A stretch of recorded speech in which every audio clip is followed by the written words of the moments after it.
Today, we're going to be learning about the consequences of Confederation on the First Nations. The First Nations' primary food source was buffalo. They always made sure to hunt the buffalo sustainably, so it does not run out. After Confederation, non-Aboriginals started overhunting buffaloes. This led to a severe decrease in buffalo population. It was near extinction.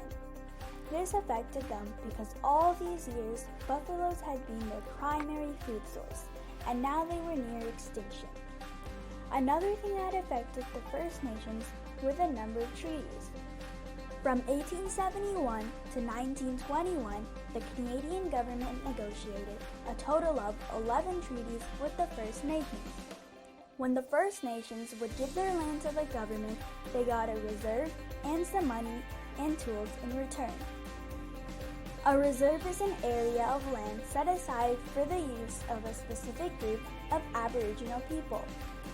When signing the treaties, the interpreters may have not have interpreted it right, so the First Nations may have not been knowing what exactly they're getting. The Canadian government also created the Indian Act. The Indian Act was a set of rules created by the Canadian government to control the First Nations. They were trying to assimilate the First Nations. Assimilate means to adapt to the customs and attitudes of a group. The government did this by residential schools. The residential schools were designed to make the First Nation people adapt to the culture and ways of the British people. They were not allowed to speak their native language and were taught English and French. Also, they were not allowed long hair and had to dress like the British. Another thing the government did was put the Northwest Mounted Police. The Northwest Mounted Police were in charge of maintaining law and order in the area.